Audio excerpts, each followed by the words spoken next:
Hello ಕನ್ನಡಿಗ ಶರಣು ಶರಣಾರ್ಥಿ. DR. Tech Peter bro YouTube ಚಾನಲ್ಗೆ ಸ್ವಾಗತ. ಇವತ್ತು ನಮ್ಮ ಜಾಬ್ ಸರ್ಚಿನಲ್ಲಿ 11,558 ಬೃಹತ್ ನೇಮಕಾತಿಯ ರೈಲ್ವೆ ಇಲಾಖೆ ಒಂದು ನೇಮಕಾತಿ ಇದ್ದು, ಟಿಕೆಟ್ ಕಲೆಕ್ಟರ್, ಟಿಕೆಟ್ ಮಾಸ್ಟರ್ ಮತ್ತು ರೈಲ್ವೆ ಕ್ಲರ್ಕ್ ಈ ಥರದ ಬಹುತೇಕ ಹುದ್ದೆಗಳನ್ನು ಒಂದು RRB ರಿಕ್ವೈರ್ಮೆಂಟಲ್ಲಿ ಕಾಲ್ಫಾರ್ಮ್ ಮಾಡಿದ್ದಾರೆ. ನೀವು ನಮ್ಮ ಯೂಟ್ಯೂಬ್ ಚಾನಲ್ಗೆ ಮೊದಲ ಬಾರಿ ಭೇಟಿ ನೀಡಿದ್ದರೆ ಲೈಕು, ಶೇರು ಮತ್ತು ಸಬ್ಸ್ಕ್ರೈಬ್ ಮಾಡೋದನ್ನು ಮರಿಬೇಡಿ. ಯಾಕಪ್ಪ ಅಂತ ಹೇಳಿದರೆ ಪ್ರತಿನಿತ್ಯ ಹೊಸ ಹೊಸ ಉದ್ಯೋಗ ಮಾಹಿತಿ ನಾನು ಕೊಡುತ್ತೇನೆ. ಹಾಗಾಗಿ ನಿಮಗೆ ನೋಟಿಫಿಕೇಶನ್ ಬರಬೇಕು ಅಂತ ಹೇಳಿದ್ರೆ ಸಬ್ಸ್ಕ್ರೈಬ್ ಜೊತೆಗೆ ಬೆಲ್ ಐಕಾನ್ ಪ್ರೆಸ್ ಮಾಡೋದನ್ನು ಮರೆಯಬೇಡಿ. ಉದ್ಯೋಗ ವಿವರ ನೋಡೋಣ ಬನ್ನಿ. ಇಲಾಖೆ ಹೆಸರು ರೈಲ್ವೆ ನೇಮಕಾತಿ ಮಂಡಳಿ RRB ಇರ್ತಕ್ಕಂಥ ಒಂದು ಇಲಾಖೆಯಿಂದ ವಿವಿಧ ಹುದ್ದೆಗಳಲ್ಲಿ ಕಾಲ್ಫಾರ್ಮ್ ಮಾಡಿದ್ದಾರೆ. ಹಾಗಾದರೆ ಒಟ್ಟು ಹುದ್ದೆಗಳು ನೋಡೋದಾದರೆ 11,558 ಹುದ್ದೆಗಳನ್ನು ಇಲ್ಲಿ ಕಾಲ್ಫಾರ್ಮ್ ಮಾಡಿದ್ದಾರೆ. ಅರ್ಜಿ ಸಲ್ಲಿಸುವುದು ಹೇಗಪ್ಪ ಅಂತಂದರೆ ಆನ್ಲೈನ್ ಮುಖಾಂತರ ಅರ್ಜಿಗಳನ್ನು ಸಲ್ಲಿಸಬಹುದಾಗಿದೆ. ಉದ್ಯೋಗ ಸ್ಥಳ ಭಾರತಾದ್ಯಂತ ಉದ್ಯೋಗ ಸ್ಥಳವನ್ನು ನಿಗದಿಪಡಿಸಲಾಗಿದೆ. ಇಲ್ಲಿ ತಾವುಗಳು ಗಮನಿಸಬಹುದು, ಹುದ್ದೆಗಳ ಹೆಸರು ಮತ್ತು ಹುದ್ದೆಗಳ ಸಂಖ್ಯೆ ಎಷ್ಟು, ಅಂದರೆ ಯಾವ್ಯಾವ ಒಂದು ಪೋಸ್ಟ್ಗೆ ಎಷ್ಟೆಷ್ಟು ವೇಕೆನ್ಸಿಗಳಿದಾವೆ ಎಂಬುದನ್ನು ಇಲ್ಲಿ ನಾವು ನೋಡೋಣ ಬನ್ನಿ. ಗೂಡ್ಸ್ ಟ್ರೈನ್ ಮಾಸ್ಟರ್ಗೆ ಇರ್ತಕ್ಕಂಥ ವೇಕೆನ್ಸಿಗಳು 3,144 ವೇಕೆನ್ಸಿ ಇರ್ತಕ್ಕಂಥದ್ದು. ಸ್ಟೇಷನ್ ಮಾಸ್ಟರ್ಗೆ ಇರ್ತಕ್ಕಂಥ ವೇಕೆನ್ಸಿ 994 ಇರ್ತಕ್ಕಂಥದ್ದು. ಮುಖ್ಯ ವಾಣಿಜ್ಯ ಮತ್ತು ಟಿಕೆಟ್ ಮೇಲ್ಚಾರಕರ ಇರ್ತಕ್ಕಂಥವ್ರು 1,736 ವೇಕೆನ್ಸಿಗೆ ಇರ್ತಕ್ಕಂಥದ್ದು. ಜೂನಿಯರ್ ಅಕೌಂಟ್ ಅಸಿಸ್ಟೆಂಟ್ ಮತ್ತು ಟೈಪಿಸ್ಟ್ಗೆ ಇರ್ತಕ್ಕಂಥದ್ದು 1,507 ವೇಕೆನ್ಸಿಗಳಿಗೆ ಇರ್ತಕ್ಕಂಥದ್ದು. ಹಿರಿಯ ಗುಮಾಸ್ತ ಮತ್ತು ಬೆರಳುಚ್ಚುಗಾರರಿಗೆ ಇರ್ತಕ್ಕಂಥ ವೇಕೆನ್ಸಿ 732 ಇರ್ತಕ್ಕಂಥದ್ದು. ಅಕೌಂಟ್ಸ್ ಆ್ಯಂಡ್ ಕ್ಲರ್ಕ್ ಮತ್ತು ಟೈಪಿಸ್ಟ್ಗೆ ಇರ್ತಕ್ಕಂಥದ್ದು 361 ವೇಕೆನ್ಸಿಗಳು. ವಾಣಿಜ್ಯ ಮತ್ತು ಟಿಕೆಟ್ ಕ್ಲರ್ಕ್ ಇರ್ತಕ್ಕಂಥದ್ದು 2,022 ವೇಕೆನ್ಸಿಗೆ ಇರ್ತಕ್ಕಂಥದ್ದು. ಜೂನಿಯರ್ ಕ್ಲರ್ಕ್ ಮತ್ತು ಟೈಪಿಸ್ಟ್ಗೆ ಇರ್ತಕ್ಕಂಥದ್ದು 990 ವೇಕೆನ್ಸಿಗಳು. ರೈಲು ಗುಮಾಸ್ತ ಇರ್ತಕ್ಕಂಥದ್ದು 72 ವೇಕೆನ್ಸಿಗಳು. ಈ ಥರ ಎಲ್ಲ ಒಂದು ಬೇರೆ ಬೇರೆಗೆ ಒಂದು ಪೋಸ್ಟ್ಗೆ ಸಂಬಂಧಪಟ್ಟ ವೇಕೆನ್ಸಿಗಳ ಬಗ್ಗೆ ನಾವು ಇಲ್ಲಿ ನೋಡಿದ್ದೀವಿ. ಎಜುಕೇಷನ್ ಕ್ವಾಲಿಫಿಕೇಶನ್ ನೋಡೋಣ ಬನ್ನಿ. ರೈಲ್ವೆ ನೇಮಕಾತಿ ಮಂಡಳಿ RRB ನೇಮಕಾತಿ ಅಧಿಸೂಚನೆ ಪ್ರಕಾರ ಅರ್ಜಿ ಸಲ್ಲಿಸುವ ಅಭ್ಯರ್ಥಿಗಳು 12ನೇ PUC ಹಾಗೂ ಏನವರು 12ನೇ PUC ತರಗತಿ ಪಾಸ್ ಆದ ಅಭ್ಯರ್ಥಿಗಳು ಈ ಒಂದು ಅಪ್ಲಿಕೇಶನ್ ಹಾಕೋಕ್ಕೆ ಎಲಿಜಿಬಲ್ ಇರ್ತಾರೆ. ಜಸ್ಟ್ ನೀವು 12th ಪಾಸ್ ಆದ್ರೆ ಸಾಕು ಈ ಒಂದು ಅಪ್ಲಿಕೇಶನ್ ಹಾಕಬಹುದಾಗಿದೆ. ವಯೋಮಿತಿ ನೋಡೋಣ ಬನ್ನಿ. ವಯೋಮಿತಿ ಏನಪ್ಪ ಅಂದರೆ ಇಲ್ಲಿ ಕನಿಷ್ಠ 18 ವರ್ಷ ಒಂದು ವಯೋಮಿತಿ ಇರಬೇಕು, ಅಂದರೆ ಕಂಪ್ಲೀಟ್ ಆಗಿರಬೇಕು. 36 ವರ್ಷದ ಒಳಗಡೆ ಇರ್ತಕ್ಕಂಥ ಅಭ್ಯರ್ಥಿಗಳು ಈ ಒಂದು ಅಪ್ಲಿಕೇಶನ್ ಹಾಕೋಕ್ಕೆ ಎಲಿಜಿಬಲ್ ಇರ್ತಾರೆ.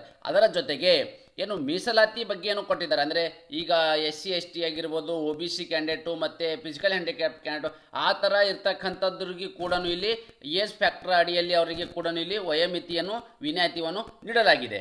ಇಲ್ಲಿ ತಾವುಗಳು ಗಮನಿಸಿ, ಈಗ ನಾವು ವೇತನ ಬಗ್ಗೆ ನೋಡೋಣ. ಅಂದರೆ ನಮಗೆ ಯಾವ್ಯಾವ ಒಂದು ಪೋಸ್ಟ್ಗೆ ಎಷ್ಟಿಷ್ಟು ಒಂದು ಸ್ಯಾಲ್ರಿಯನ್ನು ನಿಗದಿಪಡಿಸಲಾಗಿದೆ ಅಂತ ಹೇಳಿ. ಗೂಡ್ಸ್ ಟ್ರೈನ್ ಮ್ಯಾನೇಜರ್ಗೆ ಇರ್ತಕ್ಕಂಥ ಸ್ಯಾಲ್ರಿ ನೋಡಿ 29,200 ಸ್ಯಾಲ್ರಿ ಇರ್ತಕ್ಕಂಥದ್ದು. ಸ್ಟೇಷನ್ ಮಾಸ್ಟರು ಮತ್ತು ಮುಖ್ಯ ವಾಣಿಜ್ಯ ಮತ್ತು ಟಿಕೆಟ್ ಮೇಲ್ಚಾರಕ ಇರ್ತಕ್ಕಂಥದ್ದು 35,400 ರೂಪಾಯಿ ಅವರಿಗೆ ಇಲ್ಲಿ ಸ್ಯಾಲ್ರಿ ನಿಗದಿಪಡಿಸಲಾಗಿದೆ.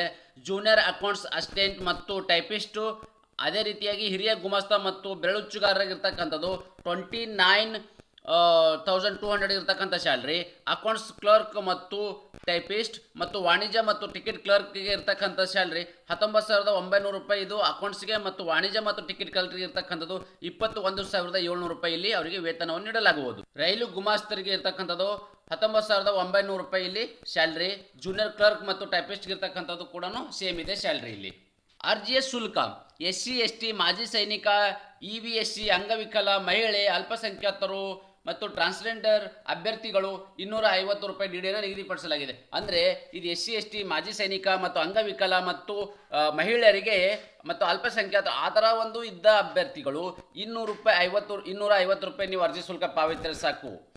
ಅದೇ ರೀತಿಯಾಗಿ ಈ ಥರ ಎಲ್ಲ ಅಭ್ಯರ್ಥಿಗಳು, ಅಂದರೆ ಜನರಲ್ ಕ್ಯಾಟಗರಿ ಮತ್ತು OBC ಕ್ಯಾಟಗರಿಗೆ ಸಂಬಂಧಪಟ್ಟ ಅಭ್ಯರ್ಥಿಗಳು 500 ರೂಪಾಯಿ DDಯನ್ನು, ಅಂದರೆ ಅವರಿಗೆ 500 ರೂಪಾಯಿ ಇಲ್ಲಿ ಅರ್ಜಿಯ ಶುಲ್ಕವನ್ನು ಹಾಕಬಹುದಾಗಿದೆ. ಆಯ್ಕೆ ವಿಧಾನ ಹೇಗೆ ಮಾಡ್ತಾರಪ್ಪ ಅಂತ ಹೇಳಿದ್ರೆ, CBT ಲಿಖಿತ ಪರೀಕ್ಷೆ, CBT ಲಿಖಿತ ಪರೀಕ್ಷೆ ಇರ್ತದೆ ಮತ್ತು 1, 2 ಅಂಥೇಳಿ. ಫಸ್ಟ್ CBT ಎಕ್ಸಾಮಲ್ಲಿ ಕ್ಲಿಯರ್ ಆದ ಅಭ್ಯರ್ಥಿಗಳನ್ನ ಸೆಕೆಂಡ್ ಎಕ್ಸಾಮ್ಗೆ ಅವರು ಅಲೋ ಮಾಡ್ತಾರೆ. ಆ ಥರ ಇರ್ತಕ್ಕಂಥದ್ದು. ಇದೆಲ್ಲ ಆದಮೇಲೆ ಕೌಶಲ್ಯ ಪರೀಕ್ಷೆ, ಅಂದರೆ ನಿಮಗೆ ಪೋಸ್ಟ್ಗೆ ಸಂಬಂಧಪಟ್ಟ ಅಭ್ಯರ್ಥಿಗಳ ಸಂಬಂಧಿಸಿದಂತೆ ಅವರಿಗೆ ಇಲ್ಲಿ ಪ್ರಾಕ್ಟಿಕಲ್ ಕೂಡ ಇರ್ತದೆ. ಆ ಪ್ರಾಕ್ಟಿಕಲಲ್ಲಿ ಪಾಸ್ ಆದ ಅಭ್ಯರ್ಥಿಗಳನ್ನು ಡಾಕ್ಯುಮೆಂಟ್ ವೆರಿಫಿಕೇಷನ್ ಮಾಡಿ ಫೈನಲ್ ಆಗಿ ವೈದ್ಯಕೀಯ ಪರೀಕ್ಷೆ ಮಾಡಿ ಎಲ್ಲ ರೀತಿಯಲ್ಲಿ ಇಲ್ಲಿ ಮೆರಿಟ್ ಆಧಾರದ ಮೇಲೆ ಅಭ್ಯರ್ಥಿಗಳನ್ನ ಆಯ್ಕೆಯನ್ನು ಮಾಡಲಾಗುವುದು. ಇಲ್ಲಿ ಫೈನಲ್ ಆಗಿ ಸ್ವಲ್ಪ ಅಭ್ಯರ್ಥಿಗಳು ಸ್ವಲ್ಪ ಗಮನವಿಟ್ಟು ನೋಡಿ. ಅರ್ಜಿ ಸಲ್ಲಿಸಲು ಪ್ರಾರಂಭ ದಿನಾಂಕ ಅಂದರೆ ಯಾವ್ಯಾವ ಒಂದು ಪೋಸ್ಟ್ಗೆ ಯಾವಾಗಿಂದ ಅರ್ಜಿಗಳನ್ನ ಸ್ಟಾರ್ಟ್ ಆಗುತ್ತೆ ಎಂಬುದನ್ನು ನೋಡೋಣ ಬನ್ನಿ. ಗೂಡ್ಸ್ ಟ್ರೈನ್ ಮ್ಯಾನೇಜರ್ ಮತ್ತು ಸ್ಟೇಷನ್ ಮಾಸ್ಟರ್, ಮುಖ್ಯ ವಾಣಿಜ್ಯ ಮತ್ತು ಟಿಕೆಟ್ ಮೇಲ್ಚಾರಕ ಮತ್ತು ಜೂನಿಯರ್ ಅಕೌಂಟ್ ಅಸಿಸ್ಟೆಂಟ್ ಮತ್ತು ಟೈಪಿಸ್ಟ್, ಹಿರಿಯ ಗುಮಾಸ್ತ ಮತ್ತು ಬೆರಳಚ್ಚುಗಾರ, ಅಕೌಂಟ್ಸ್ ಮತ್ತು ಕ್ಲರ್ಕ್ ಟೈಪಿಸ್ಟ್. ಇಷ್ಟು ಒಂದು ಏನು ಅಭ್ಯರ್ಥಿಗಳಿಗಿದೆ ಅಂದರೆ ಈ ಒಂದು ಪೋಸ್ಟ್ಗೆ ಸಂಬಂಧಪಟ್ಟ ಅಭ್ಯರ್ಥಿಗಳು ಈ ಟೋಟಲ್ ಆಗಿ 14 ಸೆಪ್ಟೆಂಬರ್ 2024ಗೆ ಆನ್ಲೈನ್ ಅಪ್ಲಿಕೇಶನ್ ಪ್ರಾರಂಭವಾಗುವುದು. ವಾಣಿಜ್ಯ ಮತ್ತು ಟಿಕೆಟ್ ಕ್ಲರ್ಕ್, ಜೂನಿಯರ್ ಕ್ಲರ್ಕ್ ಮತ್ತು ಟೈಪಿಸ್ಟ್, ರೈಲು ಗುಮಾಸ್ತ ಈ ಒಂದು ಪೋಸ್ಟ್ಗೆ ಸಂಬಂಧಪಟ್ಟ ಅಭ್ಯರ್ಥಿಗಳು 21 ಸೆಪ್ಟೆಂಬರ್ 2024ಗೆ ಆನ್ಲೈನ್ ಅಪ್ಲಿಕೇಶನ್ ಪ್ರಾರಂಭವಾಗುವುದು. ಅದೇ ರೀತಿಯಾಗಿ ಅರ್ಜಿ ಸಲ್ಲಿಸಲು ಕೊನೆಯ ದಿನಾಂಕ goods train master, station master, ಮುಖ್ಯ ವಾಣಿಜ್ಯ ಮತ್ತು ಟಿಕೆಟ್ ಮೇಲ್ಚಾರಕ, ಜೂನಿಯರ್ ಅಕೌಂಟ್ಸ್ ಅಸಿಸ್ಟೆಂಟ್ ಮತ್ತು ಟೈಪಿಸ್ಟ್, ಹಿರಿಯ ಗುಮಾಸ್ತ ಮತ್ತು ಬೆರಳಚ್ಚುಗಾರ, ಅಕೌಂಟ್ಸ್ ಕ್ಲರ್ಕ್ ಮತ್ತು ಟೈಪಿಸ್ಟ್. ಇಷ್ಟು ಹುದ್ದೆಗಳೇನಿದ್ದಾವೆ ಇಷ್ಟು ಹುದ್ದೆಗಳು ನೀವು ಲಾಸ್ಟ್ಗೆ 13 ಅಕ್ಟೋಬರ್ 2024 ಇಷ್ಟರ ಒಳಗಡೆ ತಮ್ಮ ಅರ್ಜಿಗಳನ್ನು ಸಲ್ಲಿಸಬೇಕಾಗತ್ತೆ. ವಾಣಿಜ್ಯ ಮತ್ತು ಟಿಕೆಟ್ ಕ್ಲರ್ಕ್, ಜೂನಿಯರ್ ಕ್ಲರ್ಕ್ ಮತ್ತು ಟೈಪಿಸ್ಟ್, ರೈಲು ಗುಮಾಸ್ತ ಈ ಒಂದು ಏನು ಸಂಬಂಧಪಟ್ಟ ಪೋಸ್ಟ್ಗೆ ಸಂಬಂಧಪಟ್ಟ ಅಭ್ಯರ್ಥಿಗಳು 20 ಆಗಸ್ಟ್ 2024 ಇಷ್ಟರ ಒಳಗಡೆ ತಮ್ಮ ಅರ್ಜಿಗಳನ್ನು ಸಲ್ಲಿಸಬೇಕು.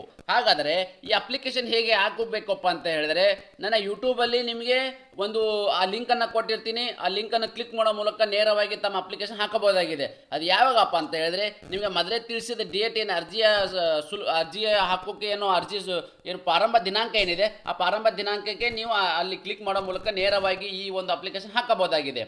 ಈ ವಿಡಿಯೋ ನಿಮಗೆ ಇಷ್ಟವಾದಲ್ಲಿ ಲೈಕು, ಶೇರು ಮತ್ತು ಸಬ್ಸ್ಕ್ರೈಬ್ ಮಾಡೋದನ್ನು ಮರೆಯಬೇಡಿ.